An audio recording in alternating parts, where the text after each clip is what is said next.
വിശുദ്ധ അൽഫോൻസാമ്മ പിറന്ന ഈ പുണ്യഭൂമിയിൽ വരാനും ഈ ചടങ്ങിൽ പങ്കെടുക്കാനും ഭാഗ്യമുണ്ടായതിൽ ഞാൻ ദൈവത്തിற்கு നന്ദി പറയുന്നു. വിശുദ്ധ അൽഫോൻസാമ്മയുടെ വിശുദ്ധ പദവി പ്രഖ്യാപനത്തോടനുബന്ധിച്ച് 2008 ഭരണങ്ങാനത്ത് സംഘടിപ്പിച്ച പൊതുസമ്മേളനത്തിൽ ഇന്ത്യൻ പ്രസിഡന്റായിരുന്ന ഡോക്ടർ APJ അബ്ദുൽ കലാം വിശുദ്ധ അൽഫോൻസ തന്റെ ഡയറിയിൽ എഴുതിയ ഒരു ചിന്ത തന്നെ വളരെയേറെ സ്വാധീനിച്ചതായി പങ്കുവയ്ക്കുകയുണ്ടായി. അദ്ദേഹം ഉദ്ധരിച്ച വിശുദ്ധ അൽഫോൻസാമ്മയുടെ വാക്കുകൾ ഇപ്രകാരം ആയിരുന്നു: എന്റെ പ്രവണതകൾക്കനുസരിച്ച് പ്രവർത്തിക്കാനോ സംസാരിക്കാനോ ഞാൻ ആഗ്രഹിക്കുന്നില്ല.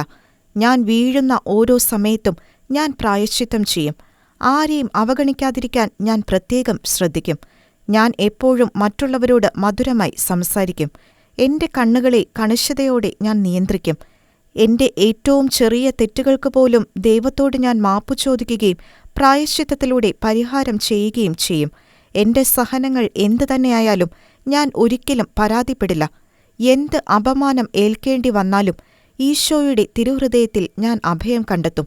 വിശുദ്ധ അൽഫോൻസയുടെ പരാതികളില്ലാത്ത സഹനവും പരിധികളില്ലാത്ത സ്നേഹവും വിവരിച്ചുകൊണ്ട് അദ്ദേഹം തുടർന്നു: മാനവരാശിക്ക് എത്രയോ ശക്തമായ സന്ദേശമാണ് വിശുദ്ധ അൽഫോൻസ നൽകിയിരിക്കുന്നത്. ഈ സ്വഭാവവിശേഷം നാം പിന്തുടർന്നാൽ മാത്രം മതി ലോകം എല്ലാവർക്കും സന്തോഷത്തോടെ താമസിക്കാൻ കഴിയുന്ന ഇടമായി മാറും. Sister Alfonsa, who has become the first woman saint in India because she has accepted all the suffering as a God's gift.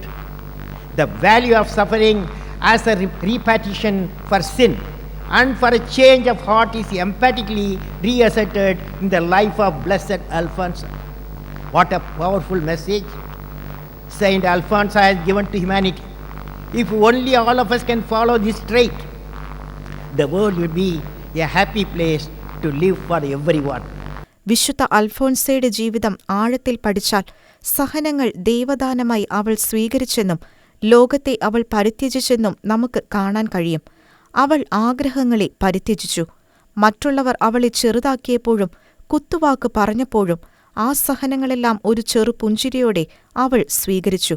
ഒരിക്കലും മോശമായി പ്രതികരിക്കാതെ എല്ലായ്പ്പോഴും ക്രിയാത്മകമായി പ്രതികരിച്ച് ശാന്തത നിലനിർത്തി അവൾ മറ്റുള്ളവരുടെ ഹൃദയം നേടി.